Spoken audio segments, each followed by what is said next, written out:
Hi, this is Phil, and I'm here to tell you all about the Capes and Lunatics Patreon. Get early access to all of our interviews, including the monthly Chichester chats with writer and comic book legend DG Chichester, new episodes of classic Capes and Lunatics shows, including The Quantum Zone, This, That, or the Third, and many, many more specials, all completely uncensored. Access starts for $3 a month, full video when you pledge $5 a month. Check out the link in our show notes or go to patreon.com/capesandlunatics. Hope to see you there. Batman, my favorite character. I am sorry, Batman Superfan Ray. No Batman this time, but again, it's the end of the month, so... Well, no, it's not. It's the beginning of the month. That's right. Yeah. Everyone's Bonus. like, wait a minute, Azrael, what? That's right, kids. Welcome back to another episode of We're in the Night, The Batman podcast. Yes, kids. For those of you who were listening or weren't listening, yes, John Byrne January went long, so you got no Azrael in January. But this month, you're going to get two Azraels, one at the first week of the month, and then you're going to get the next one at the end of the month. So we're still on track. Justin will open and close this month, and Lil Hellfire will be right in the middle. So that's right. What are you guys talking about this month? February. Oh, I think I got some Batgirl stuff on there. Yeah. Oh, nice. Very nice. Yeah. I was gonna say we haven't recorded yet. I was gonna say, yeah. You and I are this. I was gonna say time this is traveling. this is the first. This will be the first episode of February. But again, yeah, this Justin the Owl bats him out, kids. He's always ahead of Lil. It's like being the parent. Lil, why can't you be more like Justin? No, don't start that now. Don't start that. No. I love all my children the same. That's right. Oh Lord. She was my child. I'd be like, oh God, what have I done? You'd be called to the principal's office quite a bit. She's a very lovely human being, unless you're a 25-year-old himbo. She's your worst nightmare. All right. So, yes, kids, this time we're going to cover Azrael Annual 3, the last annual for the Azrael series. This is it. And then issue 34 and 35. Yeah, after this episode, I think it's just the regular issues. I mean, there is like a Azrael 1 million issue, whichever you got that month. But besides that, yeah, I mean, it's going to be straight up Azrael episodes or issues, I believe. Yeah. Right up to the end. Mm-hmm. All right. Are you ready to begin these issues? Oh, boy. Yeah, kids, we're gonna start with the annual because oh boy. I think that came first. Anyway. It did. It came like the month before the which again, it seems weird because again, he's like with Brian and Lily in the beginning, and it's like he's kind of moved on for at least temporarily from them. So, so I'm just like, I was checking the dates again. I'm like, this is right? I'm like, yeah. So this came out the same month as issue 33 last episode. I was like, wait, what?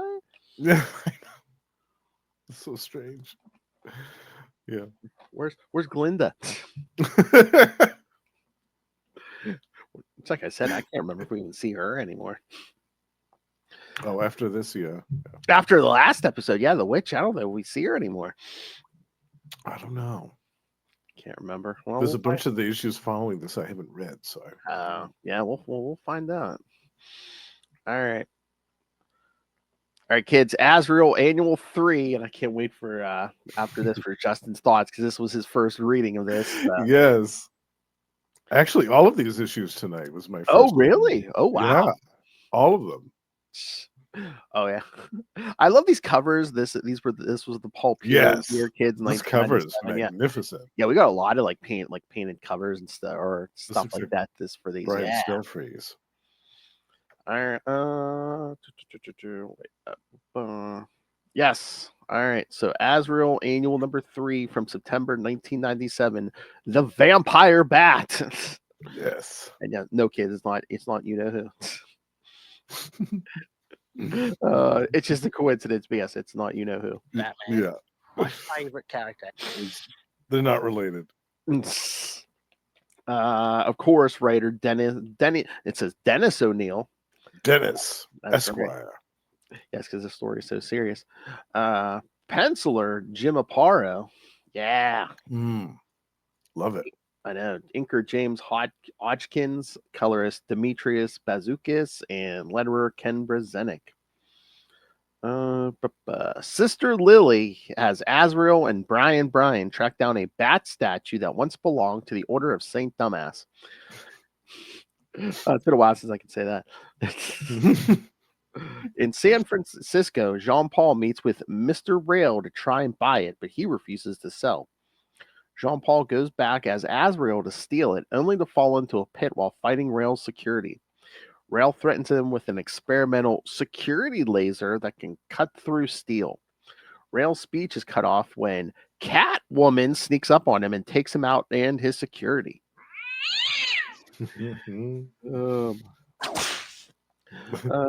She pulls Azrael up with her whip.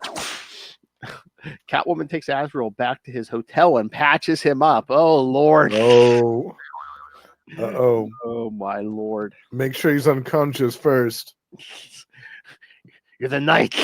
You're the knight herself, and a devil for making me want you. She is also after the crystal bat, but she agrees to help him for $100,000 instead. $1 million. How about no?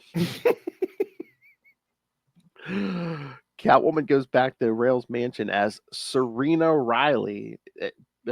He drugs her while they're speaking, however, and she falls unconscious and gets tied up by his men. I thought John Byrne January was over. I know. What are we're going backwards?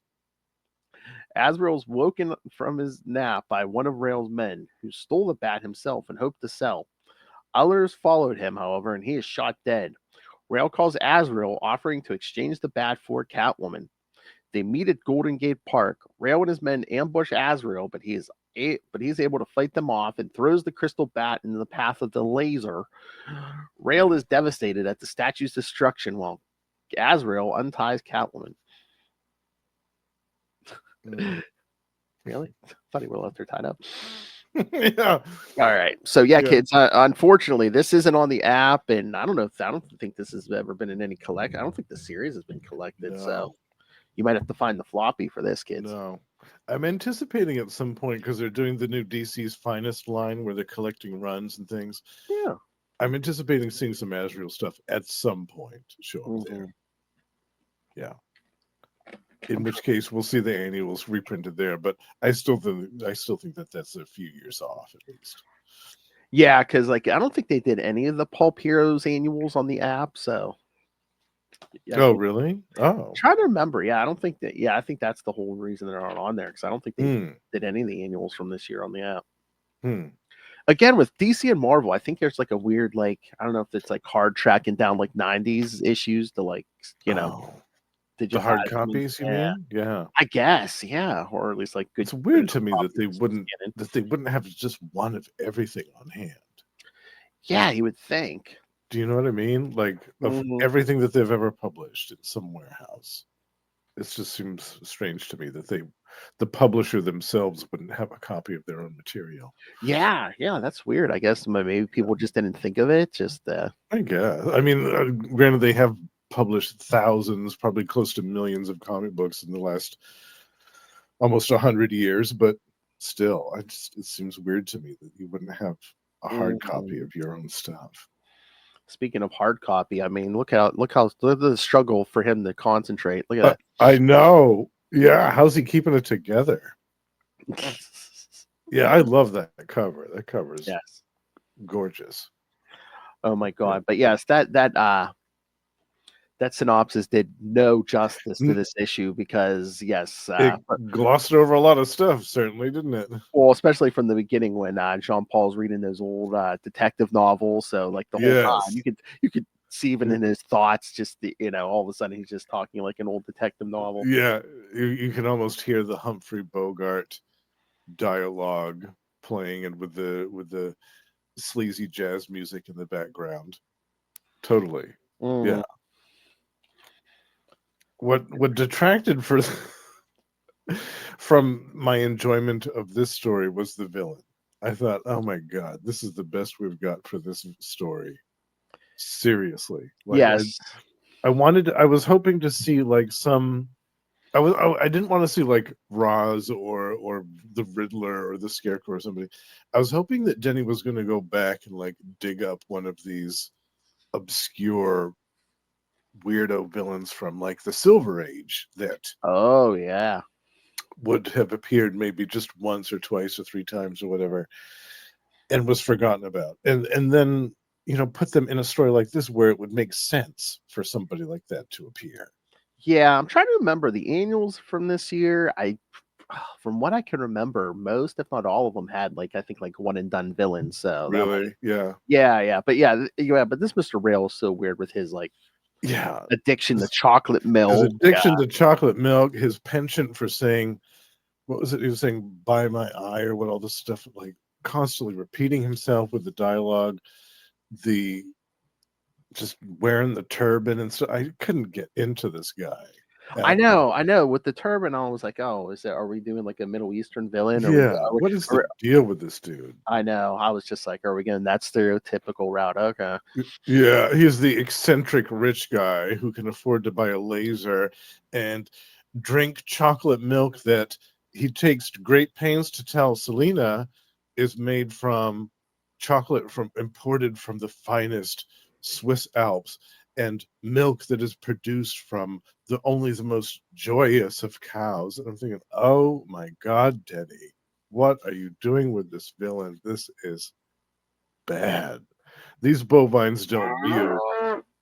These bovines don't moo. They whistle Beethoven's Ode to Joy, and that is a plain fact.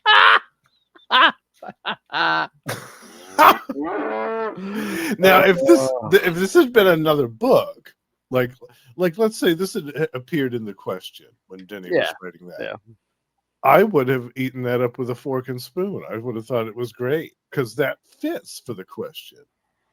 But this chocolate milk swilling, turban wearing, laser wielding dude does not seem like a good fit for me for Azrael.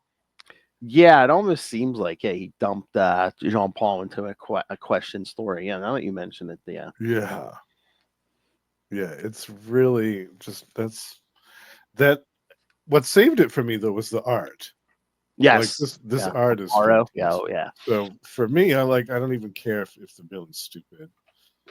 Um, I I will still enjoy this story on the merits of the artwork alone, because Mhm, it's been a long time since I've seen some Aparo artwork that I haven't mhm. seen yet, and something that's new to me. And it was cool too because the last time that we saw him drawing Jean Paul was when he was wearing the Batman outfit. Oh yeah, He yeah, yeah. wasn't even wearing. I don't think we got to see Aparo drawing him in his Azrael garb. Mhm. So for me, that was the real treat for this issue, was to see Jim Aparo drawing Jean Paul as Azrael this time, Mhm. and he looks so good in this. Oh yeah. All of the scenes with him in that damn costume look amazing, and it made me wish that he had drawn more Azrael, and even Yeah. maybe not in the main series, but maybe done some covers, or I don't know. Just yeah, I thought he did such a great job with this character. I wanted to see more of it. But yeah, just John Paul. I mean, again, the first meeting with Rail, he's dressed like a detective from like an old Hmm. movie or something, and then Gumshoe, yeah, and again, just the dialogue, even in his own head, like yeah. when the guy when one of Rail's guys pulls a knife on him, then he pulls out his sword and goes, "Nice pig sticker you got there." He's like, "Want to see mine?" And his thought is, I felt like the star of an Aussie movie. Yeah. What That on a knife. this is a knife. What the This heck? is a knife. Are you ready for this? That's not a deck. This is a deck. Ray plays games, kids, on YouTube, all the way from Australia. Oh, It's a two-hander. oh my! And then Rail shoots him through the shoulder with that laser. The laser, yeah, which was an acronym. Was the Yes.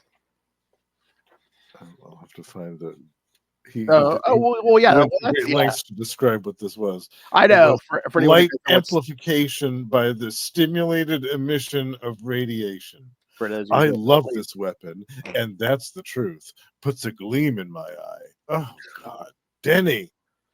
Oh.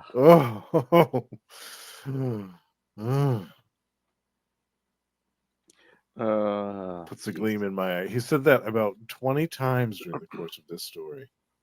I mean, I guess maybe he wanted the guy to talk all fancy because, again, and later on he's saying, and here I proffer no exaggeration and stuff. And talking about Catwoman's pulchritude and all this stuff. It's like, oh, jeez. Speaking of her pulchritude, I think Aparo was working off balance. Yeah. Well, that was prime Jim Ballant Catwoman time, 1997. Yeah, he was still doing it. Yeah, that's funny. But I love, like, even when she gets back to the hotel, when she's like, I mean, she kind of figured, I think she figured out, he was, that Batman she ran into that time. And she's like, you don't sound like you did when we were chasing. Oh, the virus. That's right. They were chasing him after that virus. Yeah, the contagion. Yeah, that's right. But she's, the voice is the same, but the language. Well, he's gone through quite a bit since then, Selena. Maybe I wised up. Maybe I got help. Maybe I dug the jive. Dug the jive. Oh, my. Spit it out. Give it to me straight. What were you doing at Rails TP? Oh, my.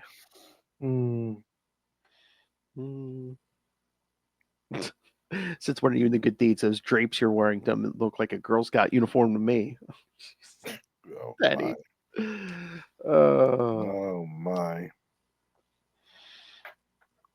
There's a whole page where he's thinking about the splash page where he's thinking about Cat. Yeah. Oh yeah, he's got the vapors. He's got the vapors. That man is lost in the throes of memory. There are plenty of clams on the beach. Oh my. But this Tootsie had crawled into my skin and gone and done a fandango on that lump of stone that passes for my heart. Oh, jeez. The memory of her was sticking to me, I'm sure, like fly paper, I'm sure. Yeah, just like fly paper, right. I wouldn't shake it. Not today, not tomorrow, not even in a month of Sundays, kid. Yeah, see, we're going to do things my way, see? She saved my life. In my racket, that counts for something. It ought to count for something in every racket, see? A dame saves your life, you're supposed to do something about it, see? Because you owe her. And because you'll always owe her, see? Oh, yeah, and he's calling the bat the dingus. Yeah, the dingus.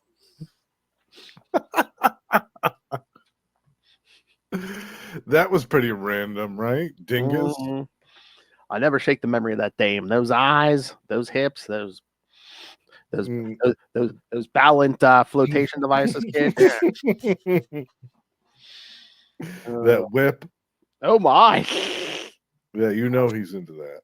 You know. Oh my. Oh well, yeah. I mean, Rollo was into that, but with himself. Yeah, with himself, but yeah, this.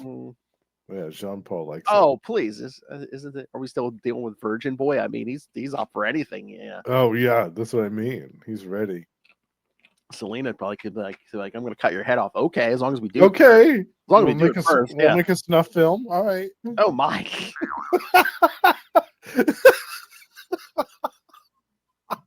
See what you brought us to, Denny.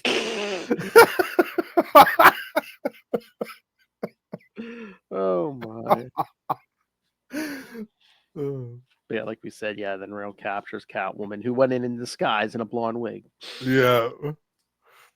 I like how he calls up Jean Paul and then he's sitting there waiting for Selena to scream in the background. And she won't, yeah. She won't do it. She dies out the window. I was like, what was he doing to try to torture her? Like dumping chocolate milk all over her face or something? Oh.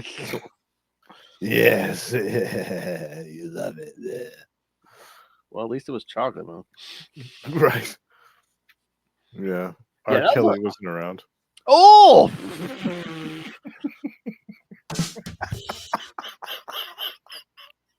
We ain't talking lemonade. Come on. Puts a gleam in my eye. It does. Gleam in my eye. Oh God. So yeah, so John Potts go back and storm the compound and help free Catwoman. Yeah. And again, destroy the dingus. But she manages to get out on her own. She doesn't even Mhm. wait for him to save her. Christ, she can do it herself. She Exactly. does. She goes right out the window, loses her blonde wig in the process. And again, if it was a Catwoman issue, she would. Yeah, true. Yeah. Yeah. But She no, almost gets away. yeah, it is teamwork. Yeah, Azrael throws the statue into the air, and Selena kicks the laser to vaporize it. Yeah. I liked that. I thought that was a nice twist. Yeah. Oh my god! And then that final joke, because Rail's like, it vanished in a puff of smoke, a puff, and of course Jean Paul's closing line, I guess you could say, was the puff gleams are made of.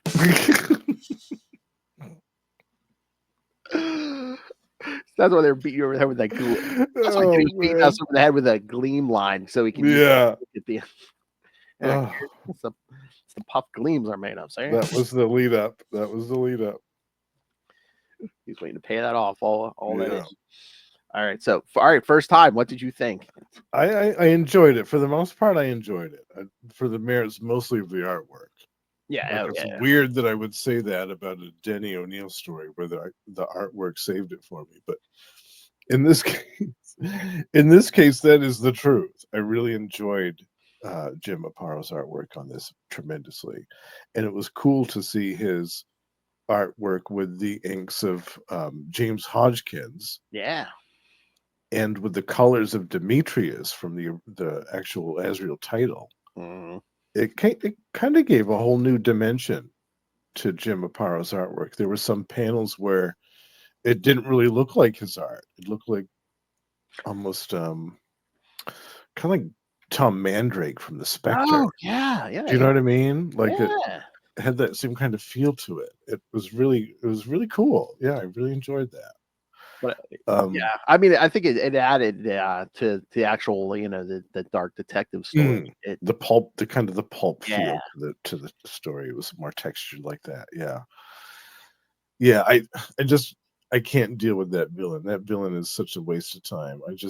I felt like there could have been a better choice than this guy, and especially for a Catwoman team up story. I mean, yeah, they could have picked one of her nemesis to be the. Yeah, well, I think that's the part of the problem too with this team up is like either one of them could have taken this guy down solo. Totally, yeah. Absolutely. This guy's a chump.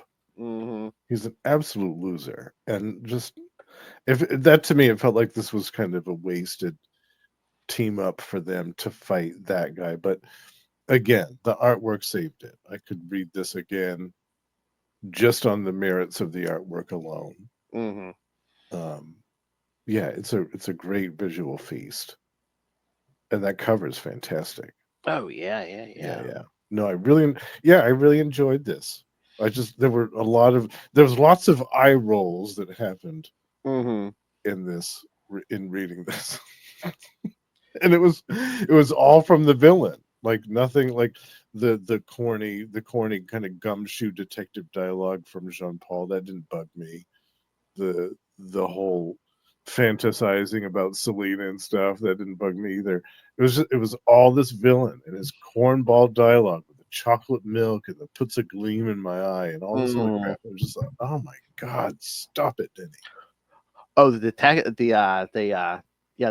detective jargon. He's basically speaking the whole time. Yeah, I found it funny because I'm like, he is such a sheltered guy. Yeah.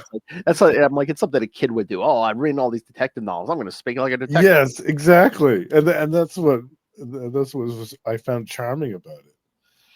Was that he was just kind of taking a quick 180. I was waiting for him to say to her, "Here's looking at you, kid." Yeah. Especially if you're gonna shower in my hotel room. Kid. Yeah. Especially if you're gonna wear that purple bodysuit.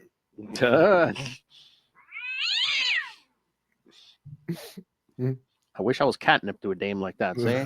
Yeah. All right. So should we get to the other 2 issues? Yes. Yes. All right, kids. Azrael number 30. Put the cover up. But yes, this is a Genesis crossover where, Mm-hmm. yeah, I'm trying to remember the whole story. It was some dark side, new gods crap, but like some people got their powers messed with and swapped. Like Electric Superman. Was that around when that happened? Yeah, I think it was. Yeah, it was 97. He was Electric 97. Superman. So so this was right in the middle of it. All right. Azrael 34, October 1997. Azrael Genesis. Run Angel Runs. Writer Dennis O'Neill, penciler Vincent Garano, inker James Pascoe, colorist Demetrius Bazukis, and Prismacolor, letterer Ken Brzezinski, and editors Archie Goodwin and Chuck Kim. Azrael meets one of Darkseid's parademons who challenges him to a fight in which the winner will claim Azrael's soul. The witch is back. That's right. The so-called witch Glinda tells Azrael that there's no escaping this fight, and that compassion is his greatest weapon. Not fully understanding Glinda's words, Azrael avoids the fight because he feels he's no match for the parademon, who's evidently bigger and stronger.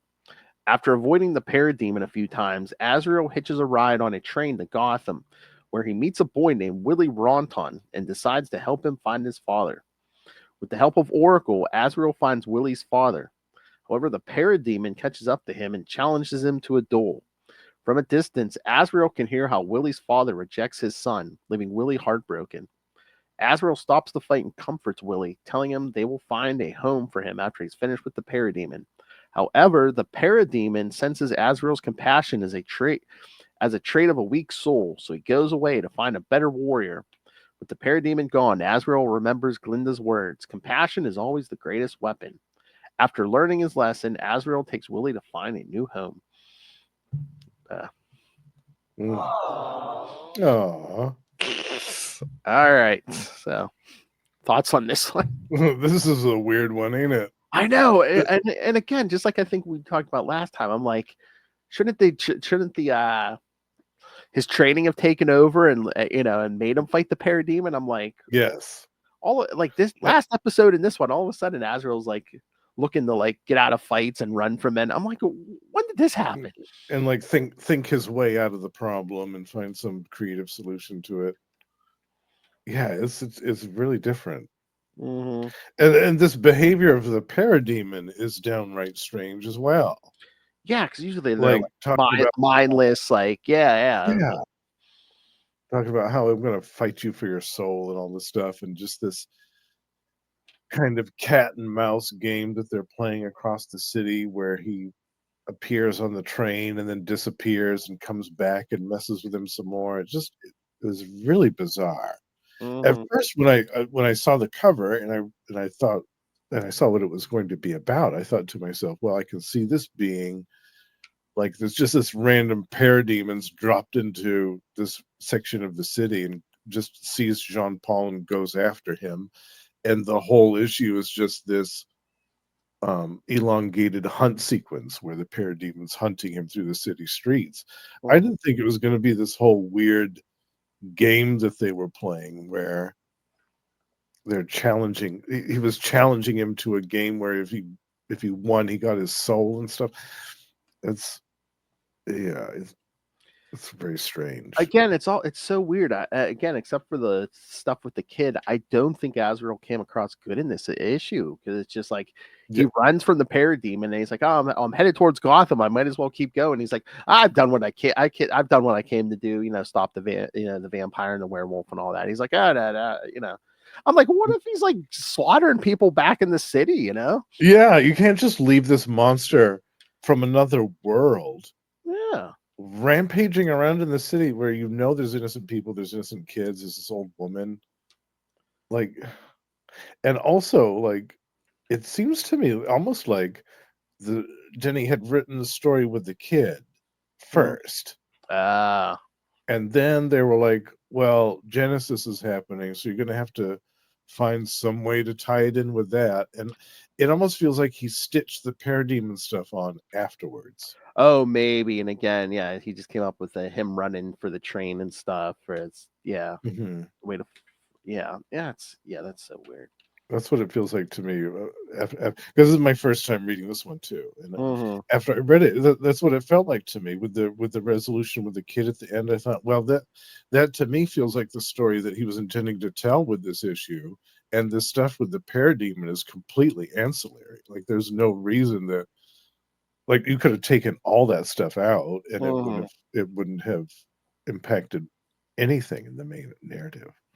Again, I think Denny's just throwing the parademon in here, so this thing has the most tangential of Mm, connections to Genesis and stuff. And hmm. like I said, is a dark side thing, so it's just like, oh yeah, parademon. Yeah. Which again, I don't remember them talking like that before. So I don't either. I don't either. And maybe it was just something that they were doing at the time for the purpose of this crossover, like having these oh, weird parademons that I they can't didn't have remember. before. Yeah, I don't know. I been don't know. forever since I read that. Yeah.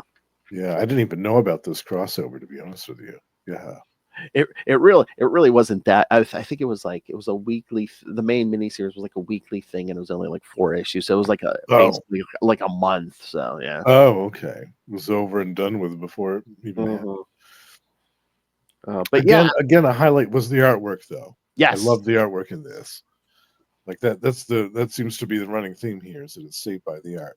Yeah, Vince Giordano is excellent, and his artwork again, like this, he's showing kind of a new dimension of his artwork here, because there were some panels that it didn't seem like his style. It seemed like he was trying on a different style with his artwork.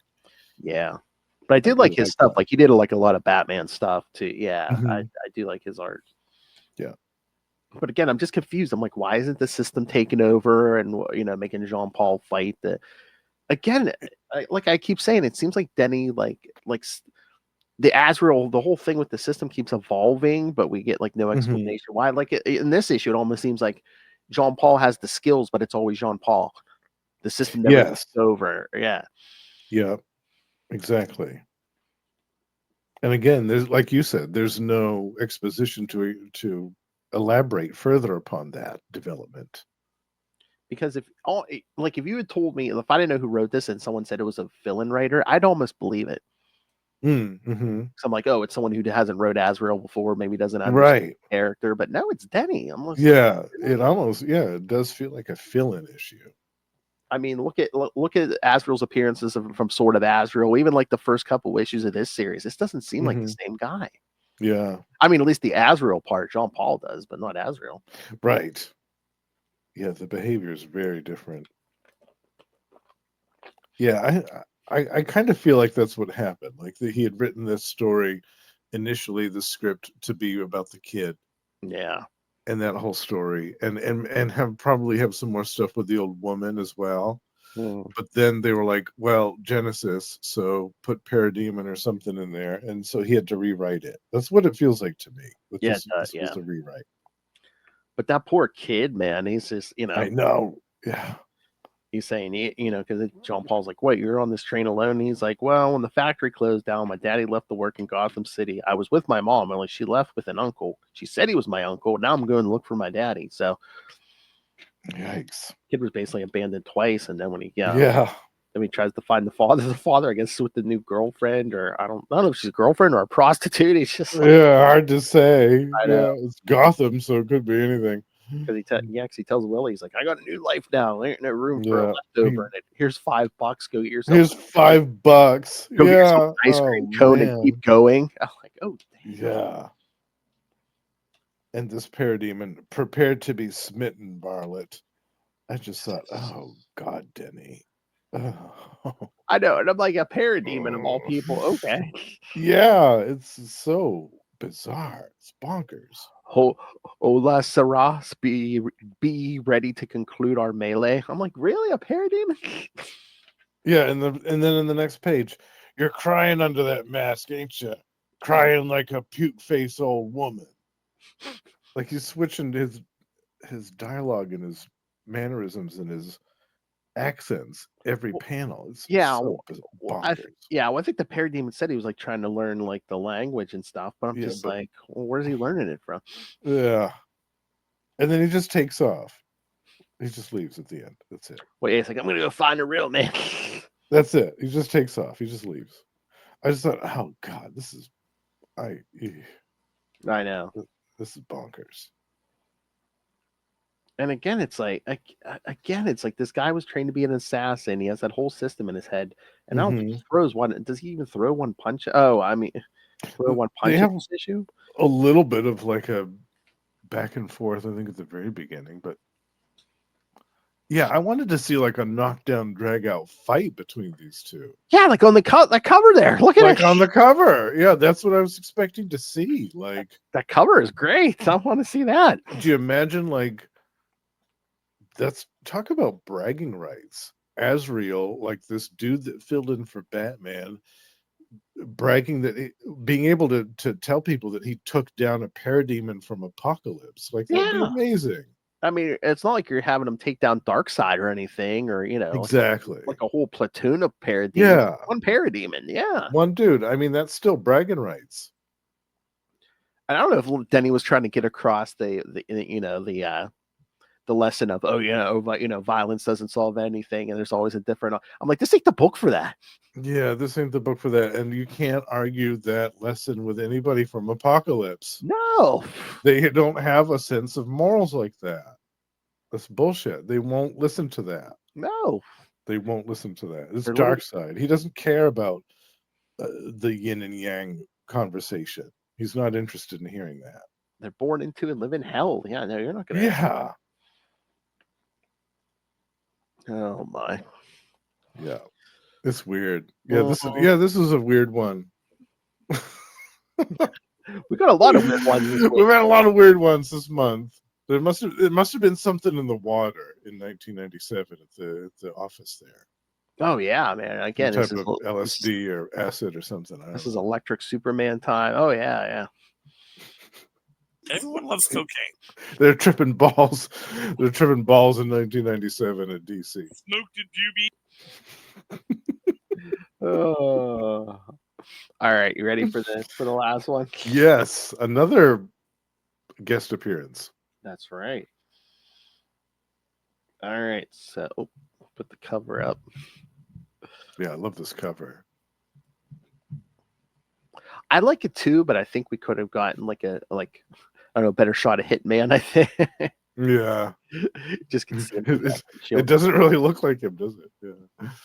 All right, so Azrael number 35 from November 1997, The Angel and the Hitman. Writer Dennis O'Neil, penciler Roger Robinson, inker James Pascoe, colorist Demetrius Bazoukas, and letterer Ken Brzezinski. Here's a synopsis. Attempting to aid his sick friend, Willie Ronton, Azrael tries to locate Willie's father, Samuel. Unfortunately, Samuel also happens to be the target of the metahuman mobster Yancey Thorpe. Just before he himself was shot by Tommy Monahan, the hitman, Yancey made him swear to find Ronton to settle some scores. As both Azrael and Hitman draw closer to their target, the two team up to fend off some unsavory types. Discovering that Ronton is innocent of Thorpe's accusations, Tommy knocks off the true perpetrator, and Azrael brings Samuel back to his son. All right, so thoughts on this? I actually liked this one the best out of the three tonight. Yes. Yeah, I like this. I felt like the story was the most solid. It was the most cohesive and coherent. It had the best ending out of the three stories. And we've got the return of the great Roger Robinson. Yes. Yeah. I'm always happy to see him drawing Azrael. Yeah, I really enjoyed this. It was, I don't know if this story needed to have Hitman in it. I felt like this story could have been written slightly different and have it just be an Azrael solo story, but it still works. Yeah. I wonder if they were trying to get numbers up on Hitman, or I think it was a mutual. It was probably a mutual thing. It's like, well, if you like this one, you might like this one, right? Because Hitman had his own series at that time, didn't he? I think so. Yeah. 1997. Yeah. I that's another one I want to read. I've never read the Hitman solo, but I remember him from like guest appearances like here, uh, Mhm. JLA #5. Oh, When JLA. Yeah. they're having a membership drive, and they're just like, yeah, we don't think you're a good fit. And he like walking out of the room. He's walking out of the room. He's like, yeah, no problem. I was in the same room with Wonder Woman and my X-ray vision. I'm good.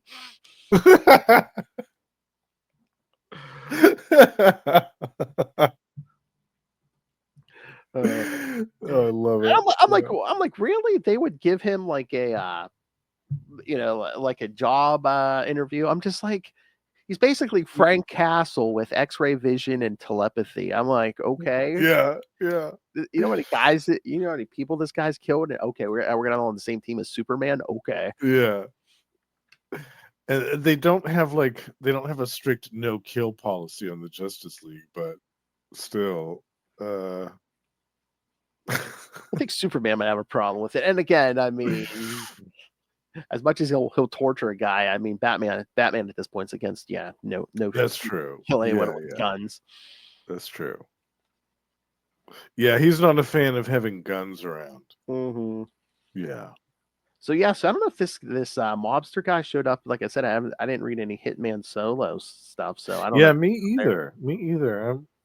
I wondered if this was a tie-in to his solo stuff. Because Yeah. I'm like, man, that'd be something to, if he actually did show up in that series, but they killed him here in an issue of Azrael.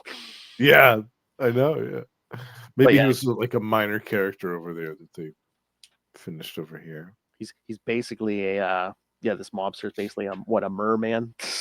Yeah, I guess. Yeah. Got a tail instead of legs. Yeah. I don't know what his deal was. Swimming in a big tank instead of like almost like a hot tub or something. Yeah, an aquarium.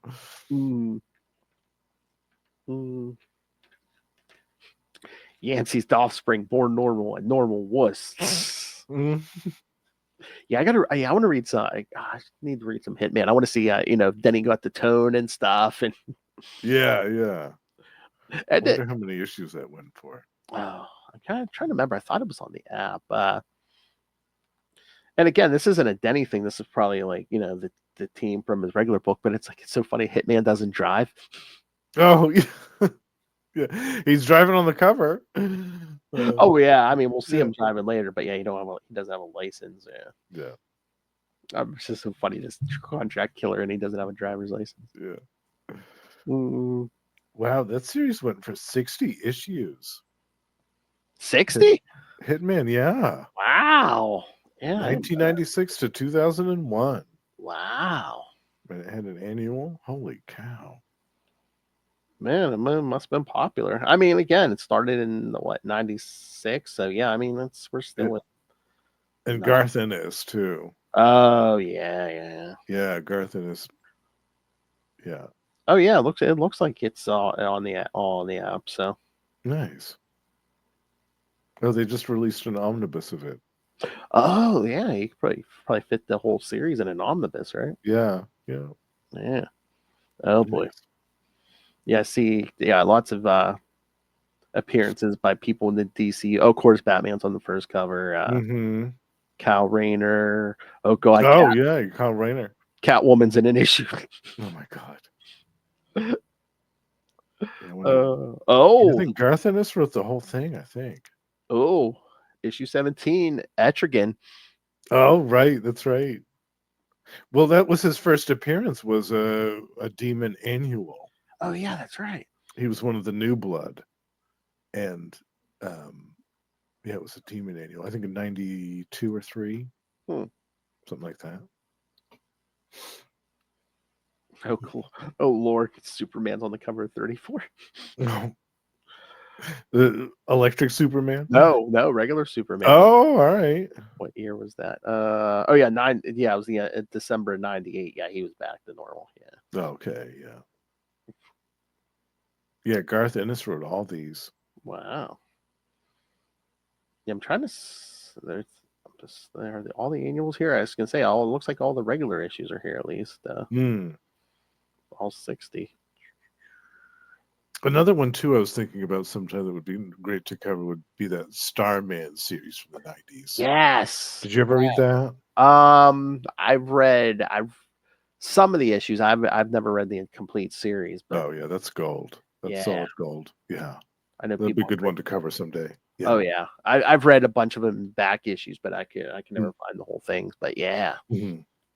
I think they might have collected that, didn't they? The Starman. They did. Yeah. Yeah, I've got all those in trades. Yeah, Oh, nice. Yeah, I need to Yeah. get some of this. yeah, it's good stuff. But yeah, meanwhile, Willie's health has deteriorated rapidly after that confrontation with his father. Oh yeah. Oh God. Mm. I don't think they I even like to say. know I that. don't think they even say what's wrong with him. It's just like the woman in the hospital is basically like, yeah, we're trying to locate family members. There's a certain information the doctors need, background, history of illness, that kind of thing. But I don't think they ever say if he's like has some kind of illness or if he needs some kind of transplant. Well, hanging around the streets of Gotham too long will probably be. Oh yeah, maybe he fell in that river. Yeah. That Gotham water. Mm-hmm. It's nice to see a guest appearance from Oracle briefly. Yes, because he calls Oracle to try to help track down that father again. Yeah. And we real time has passed because yes, he says, remember that kid I met on the train a month ago? Mm.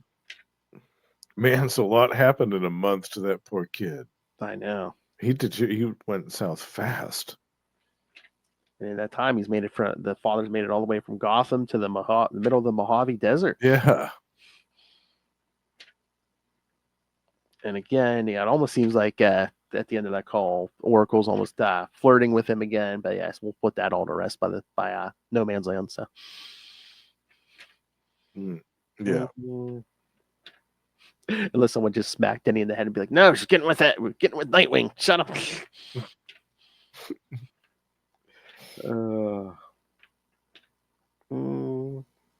Oh, but then the mobster son, he basically puts out a price on on Willie's father and on Hitman. So, Mm-hmm. but yeah, Hitman's tracked Samuel down to this hotel or whatever, this motel, and then there's a bunch of bikers waiting for him. So we get this shootout with these bikers. Great shootout. I love this part. Yes. Yeah. Yeah, Roger Robinson, man, he's amazing. I love his artwork so much. And then the one gets gets the drop on Hitman has a gun on him behind, to the back of his head. Yeah. Coward, honorable men do not attack from behind. Azrael just like hits him with the butt of his own gun. Yeah. I'm like, wait a minute, did you just run from a parademon last month? Yeah. And when has he ever talked like that before this? Exactly. Yeah. Was he reading some book on fair play or something? Yeah, I guess. The Mr. Terrific memoir.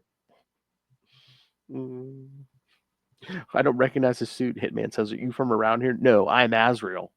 Because that tells you exactly where he's from. Okay. Yeah. And he asks Hitman, "Are you a policeman? Does this dude look like a policeman to you?" Well, once again, he's a character in a Denny story, so someone has to be the dummy. Yeah. Well, that's usually our boy Jean Paul. Oh. Then he tells Hitman that lay down some fire, have them keep their heads down, because then Azrael gets the drop on him. I'm like, is that suit bulletproof? Yeah. Well, yeah. They're not using like semi-automatic machine guns. They're using just handguns and stuff. Actually, some of them have assault rifles. Never mind. That could probably do some damage to his armor. Some of the guns that they're carrying. But the other guys with the handguns and stuff, yeah, that wouldn't slow down Azrael. Then they run into Chili, the guy who owns this place. Chili. He's like, Ron Taun and his woman are in there with my old lady. My old lady. Yeah, classy. Keep it classy. He said he'll blow the old bat away if anyone comes for him. I love the Hitman's like, you don't sound like that. Break your heart. We all got to go sometime.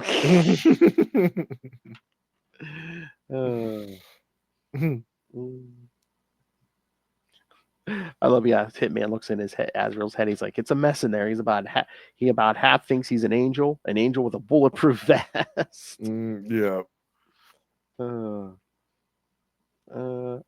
I love Azrael. We'll save your wife, Chili. Never mind her. Just take it easy on the furniture.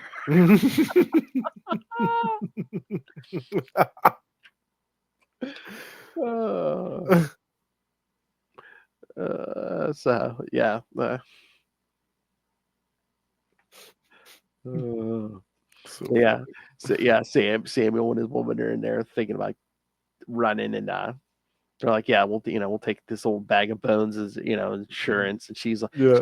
why don't you take my husband? He'd be a better insurance than me, the old coot. The old coot. I love that so much. So yeah, so I guess Azrael has this plan. I guess Chili has this old tow truck, and as I guess he told Hitman to drive. Hitman's like, you sure this will work? I don't drive. Can you hit the side of a house? Yep, good enough. So they start driving towards towards the window, and I love Chili's like, watch out for the furniture.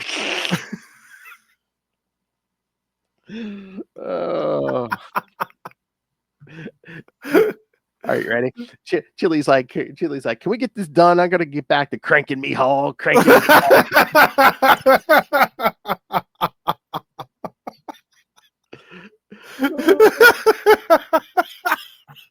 Howdy, y'all.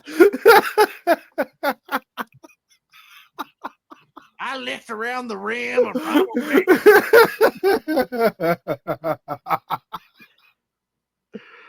you can slather up my coat.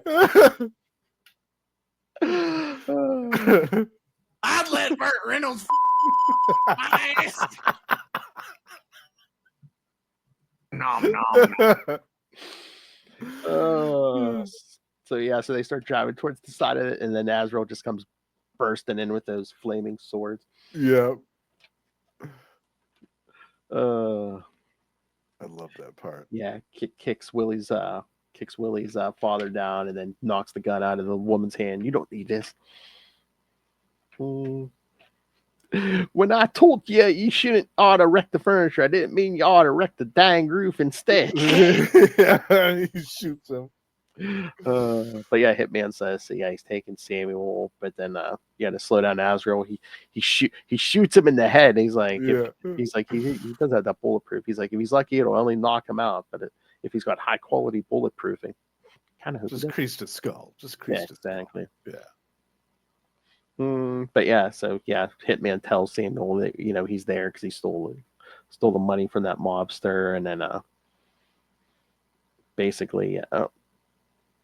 I guess is that those bikers? The one wakes up, knocks out, hits Hitman, and then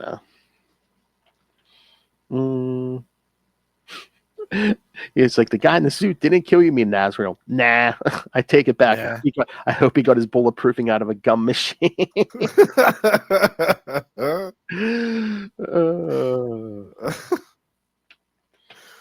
Then the bikers, let's do it. Yeah, so we can get to the fun part. Then Azrael wakes up and starts knocking him out again. He hits the wall with the chair, so of course Chili, the furniture.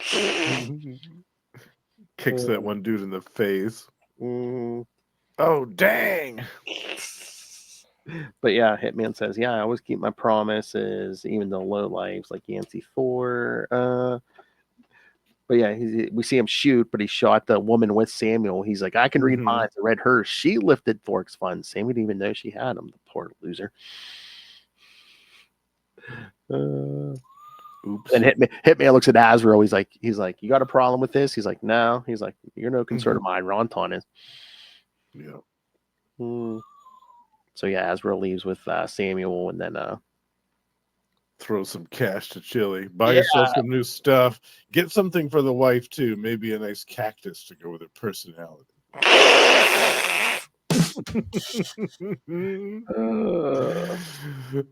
Yeah, this is my favorite out of the 3 issues. The art Yes. and the script together Yes. made this the best out of the 3 for me tonight. Yeah, I really like. I thought that the story was good, and it was a nice kind of one and done story, a self-contained story that it had elements from what came before, like with the kid Mhm. and some of that stuff, but it didn't really have to dwell too deeply on prior story tangents. It just kind of went on and did its thing, and I like that. Yeah, I mean, it almost seems. I mean, this is the most Azrael's acting the most like himself in this issue than the other 2. Yes, and even still, then he meanders a little bit, Yeah. asking Hitman, "Are you a policeman?" And then talking about cowardly. Only a coward attacks from behind, and blah blah blah, and all this. Yeah, it's just some of the characterization is all over the place with Jean Paul these last few issues. And again, it's so weird because again, they're all written by Denny. It's I know. Yeah, you'd think that 2 or 3 people were writing these. The way that he's all over the place like this. unless he had a ghostwriter. Maybe Archie Goodwin, editor, was writing some stuff all Oh, the there time. you go. You never know. Uh, You never know. exactly. All right. Anything else? No, I enjoyed all these, even though they were kind of bonkers. Yes. I enjoyed these. These were fun. It was nice to have something kind of lighthearted too. Because I know that we're going to get into some pretty dark territory coming up soon here. With I think the next story is the one with Bane. I believe so. Yes. Yeah. Yes. And then after that is Cataclysm. So I know that things are going to get pretty grim here pretty soon.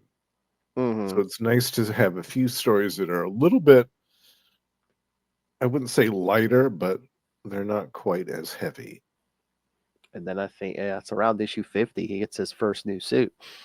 Hmm. Oh, different look. Yes. Yeah. And I actually like that one. Yeah, I don't mind that one either. Yeah. Yeah. I'm There's excited to see that again. there's one like around issue 75. I don't like that one. But yeah, no, the silver one he gets around 50. Yeah, I don't mind that. Yeah. Yeah, I like that. It's cool. It's different. It's Yeah, like an exactly. actual superhero costume instead of like a An assassin suit. Yeah. assassin suit, a medieval vigilante. This is an actual superhero we've got. Yes. Yeah, I like that. So yes, kids. So yes, nah. So like I said, this is the beginning of the month. You only get 2 little Hellfire episodes this month.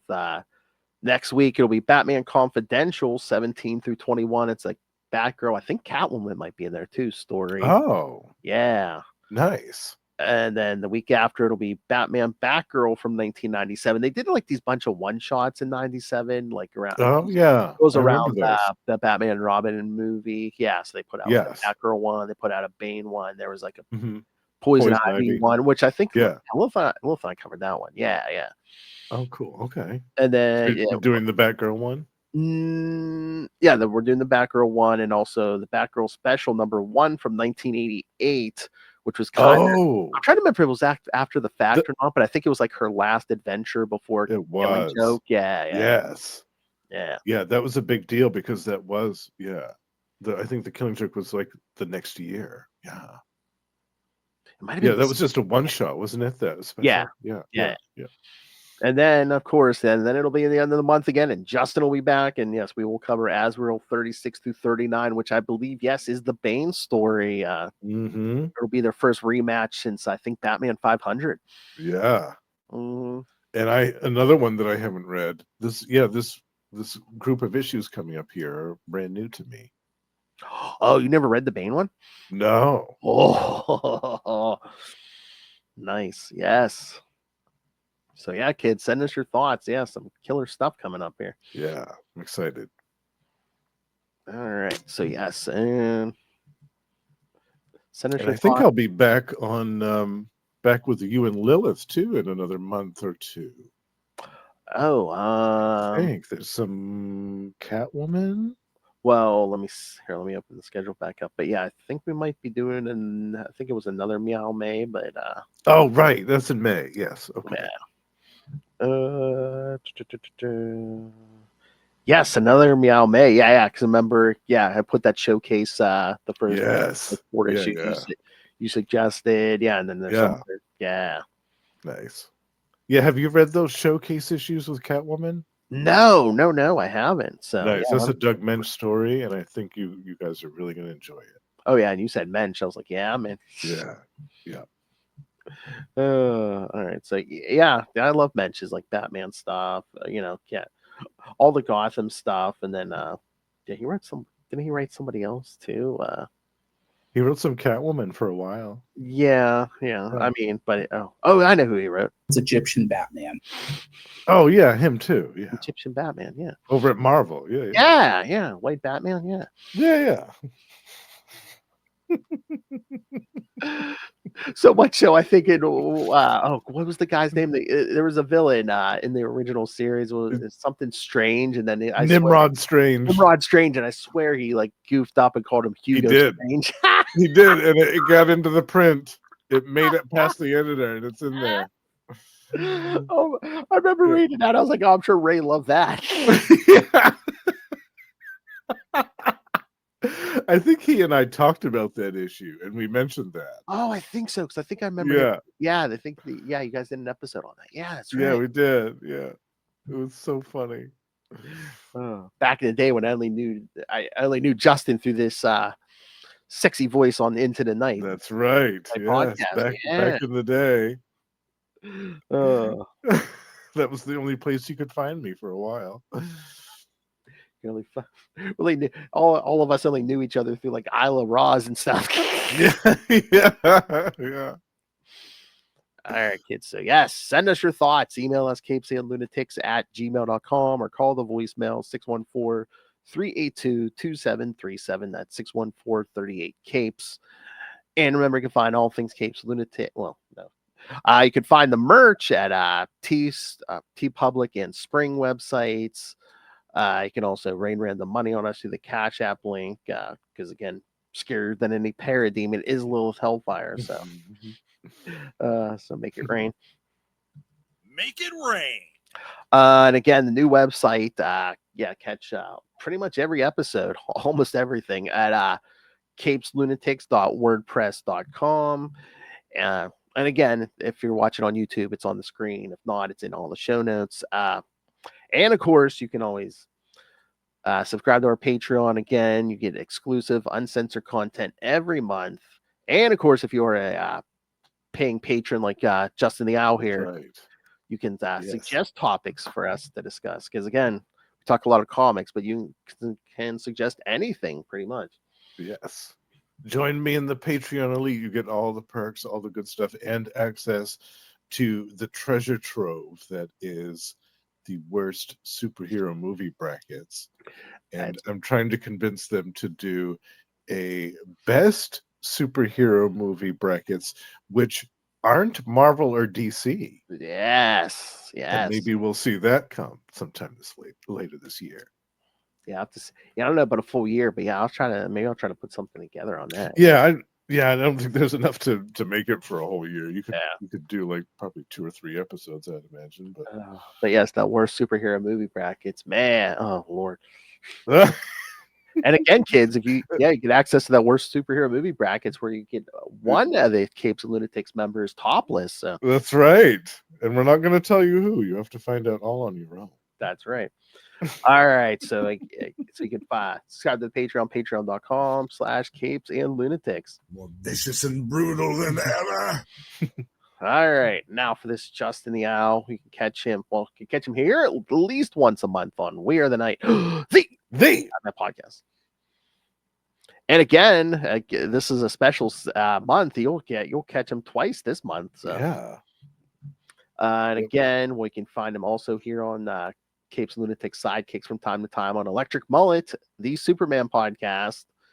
And over on Capes and Lunatics, you can find them all over the place at least once a week on Marvel Tales and X-Men Classics. Every once in a while, we get both of those in a week. You can also catch him. Again, we're going to be Energon Universe is making a comeback here. Yes, So, a triumphant return. Exactly. And of course, every once in a while you get a One World Under Doom, our Doctor Doom podcast. Mm-hmm. And also I almost keep forgetting to mention this. He now joins me and Ray once a month for Yes. Scarlet Spider episodes. The new regular co-host at the end of the month. That's As right. we go through Peter David's Scarlet Spider series, which is, Yes. again, another new to me read, which I'm very excited about. That's right. We're recording another one soon here. Yeah. All right. But you would think no human being could have any more time to podcast, but not so with this man. He sits down for even more podcasting with his glass of chocolate milk and That's right. appears on these fine shows. You can find me every month on Gamma Charge with my pal Russell, and we discuss two series, Mortal Hulk and Sensational She-Hulk. We also have a Patreon, so do check that out. And over on Predator and Prey, we are joined by the aforementioned High Priest of Khonshu himself, Ray, and Sparky, to discuss some classic 90s comic books from Dark Horse featuring Fox's Predator in all of its gory glory. And last but not least, on my solo show, The Lost Library of Legends, I do retrospectives on forgotten and obscure comic book series of the past. And currently, I'm doing a multiple-part retrospective on a 90s series from the Malibu Ultraverse. We're going back to the 90s here, bitch. Don't shock the monkey. Just what I always wanted in a man. I can't wait for you to read some of that Malibu Ultraverse stuff. Oh, You're gonna love it. You're gonna love it. Oh yeah, I'm always down to give it like a 90s stuff a try. Oh yeah. And this is Steve Englehart too. So Oh it's gonna be some good, you know it's gonna be some good stuff. Yeah. Tap, tap, tapping my way downtown. Giant sized man thing. And I swear, if every issue of Azrael this week had a theme, it was Well, that escalated. Yeah. You're right. Absolutely. That is the theme of all three of these issues. Exactly. Things escalated very quickly. All right, kids, thank you for joining us. Again, next 2 weeks, the little Hellfire and Batgirl, and then That girl. Justin will be back at the end of the month for another Azrael. Again, the big rematch between Azrael and rematch. And this time it's personal. Oh yeah. Oh yeah, we get serious again. Yeah. I'm excited. These new to me issues are fun. Yeah. Yeah. And again, no more annuals. I think we're pretty much set. Yeah, that's it for annuals and Just stuff. the regular issues. We just have that 1 million issue coming up. Mm-hmm. That's another good one. All right, kids. Join us next time. Remember, join us same bat time. Same Bat Channel. We are the night. The Batman and Azrael podcast. That's right. Grab your chocolate milk and remember on the way out, watch the furniture.